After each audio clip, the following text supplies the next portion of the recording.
Viewers, हलाल risk कमाने की बात हो रही है। इसके इतने पहलू हैं कि अगर हम किसी एक नबी की भी ज़िंदगी को उठा लें तो हमारी पूरी ट्रांसमिशन मुकम्मल हो जाएगी, बात मुकम्मल नहीं हो पाएगी। सो गुफ्तगू को कंक्लूड करते हुए क़ारी साहब आपसे स्टार्ट करते हैं। जगन मैं यकीनन मैं समझता हूँ कि रिज़्क़ के हलाल इसके जो समारात एक मुसलमान की ज़िंदगी में हासिल होते हैं ना, हमें उन पर गौर व फ़िक्र करना चाहिए। सबसे पहली बात कि अल्लाह की सच्ची ग़ुलामी का तकादा ये है कि हम रिज़्क़ हलाल कमाएँ कि अल्लाह ने हमें हुक्म दिया है। नबी करीम अलैहिस्सलातु वस्सलाम फरमाते हैं कि इन्नल्लाह तआला अमरल मुमिनीना बिमा अमरा बिहिल मुरसलीना, अल्लाह ने जिस तरह अपने रसूलों को हुक्म दिया ना, उसी तरह अपने मोमिन बंदों को हुक्म दिया है। रसूलों से फरमाया या ये रसूल कुलू मिनत तय्यबात, हलाल खो मेरे पैगम्बरों। हालांकि पैगम्बर तो हलाल ही खाते हैं, लेकिन हमें समझाने के लिए अल्लाह ने फरमाया। फिर फरमाया या अय्युहल्लज़ीना आमनू कुलू मिन तय्यबाति मा रज़क़नाकुम, ऐ मेरे मोमिन बंदो तय्यबात हलाल चीज़ें खाओ। तो गोया सबसे पहले इंसान को ये फ़ायदा होता है कि अल्लाह के सच्चे ग़ुलामों में बंदा शामिल हो जाता है जो रिज़्क़ हलाल कमाता है, हराम से बचता है। दूसरी बात यह है कि उसके दिल के अंदर रिज़्क़ हलाल की वजह से अल्लाह एक इत्मीनान पैदा करता है, एक सुकून पैदा करता है जो हराम खाने वाले को कभी नसीब नहीं होता। और इत्मीनान क़ल्ब ये एक बहुत, चूँकि अल्लाह का जो ज़िक्र है ना, अला बिज़िक्रिल्लाहि तत्मइन्नुल क़ुलूब, उससे दिलों के अंदर इत्मीनान आता है। तो अल्लाह का ज़िक्र से ज़ुबान से नहीं होता।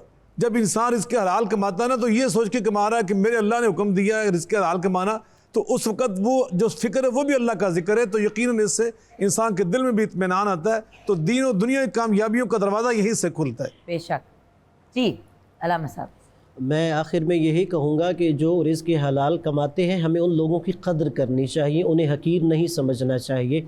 अब देखिए बस औकात ये है कि एक इंसान बहुत ज़्यादा आम खाने पीने पे अपने ज़ात पे ख़र्च कर देता है, लेकिन वही जब किसी फल फरोश के पास जाएगा जो धूप में बूढ़ा हलाल कमा रहा है, तो हम उसके साथ 50 रुपये 100 रुपये पर बहस कर रहे होते हैं। नहीं, ऐसे लोगों की हमें कदर करते हुए उन्हें थोड़ा ज़्यादा अता कर देना चाहिए। और फिर जब ऐसे लोगों को हम कहीं अजीर या मज़दूर बनाते हैं, लोग उनकी उजरत पूरी नहीं देते। मसलन अगर 1000 रुपया बनता है, हम उसे झगड़ा करेंगे हमने तुम्हें 700 देना है। उसके बारे में रसूल खुदा सल्लल्लाहु अलैहि वसल्लम की एक हदीस मुबारक है, आपने फरमाया 3 अफराद ऐसे हैं कि जिनके बारे में अल्लाह ने फरमाया कि क़यामत के दिन, देखिए अदालत भी अल्लाह की है, जहाँ पे जज भी अल्लाह है, और अल्लाह ने कहा 3 लोगों के खिलाफ मुद्दई भी मैं खुद बनूंगा। और उनमें से एक वो शख्स है कि जब इंसान किसी को मजदूरी के लिए, उजरत के लिए लाता है और फिर उसकी पूरी उजरत और मजदूरी उसे नहीं देती, लिहाजा जो रिज़्क़ हलाल कमा रहा है तो हमें भी चाहिए कि उनका ख्याल रखा जाए और उनकी पूरी उजरत उन्हें अदा की जानी चाहिए, पसीना सूखने से पहले।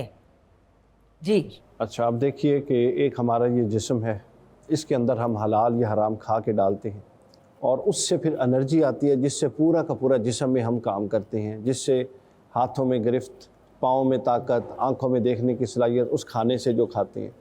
ये बिल्कुल सादा है। अगर हम सही खाएंगे, हलाल खाएंगे, तो हमारे आज़ा भी गुनाहों से महफूज रहेंगे, और अगर हराम खाएंगे तो वो ख़ुद इन आज़ा को गुनाहों की तरफ राग़िब करेगा। बिल्कुल ऐसे ही जैसे गाड़ी या बाइक में आप कचरे वाला पेट्रोल डालेंगे तो वो इंजन को कितनी देर के थोड़ा सा रेड़ तो देगा, आगे जाके वो क्या हाल करेगा, पूरी की पूरी गाड़ी का भट्ठा बिठा देगा।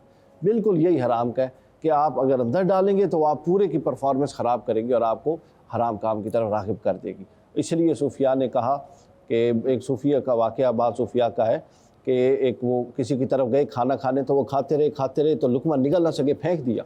तो पूछा क्या है, फरमाया ये लुकमा मैंने अल्लाह से वादा किया हुआ है कि बारी ताला कोई लुकमा हराम मेरी अंदर मेरे मुंह में न जाए, अब तू बता कौन कहाँ से लाया। उसने कहा मैं फ़लाँ की खेती में मेरी बकरियां बग़ैर उससे पूछे चरती रही थी और वहाँ से जाके हमने ये खाना बनाया था, तो जो लाया हूँ। यानी इस हद तक एहतियात ज़रूरी है रिज़्क़ हलाल के मामले में। आप जो डालेंगे वो प्रोड्यूस होगा। अगर प्रोडक्शन अच्छी रखनी है तो इनटेक रॉ मटेरियल अच्छा रखिए। क्या बात है, आप सबका बहुत बहुत शुक्रिया। अल्लाह ताला हम सब को ये सकत दे कि हम रिज़्क़ हलाल कमाएं। रिस्क कमा लेते हैं, हलाल हराम का जब ख्याल नहीं रखते व्यूअर्स, तो फिर बहुत से मामलात ख़राब हो जाते हैं। ना दुआएं कबूल होती हैं, ना घरों में बरकतें आती हैं, ना ही زندگی میں روح میں سکون آتا ہے.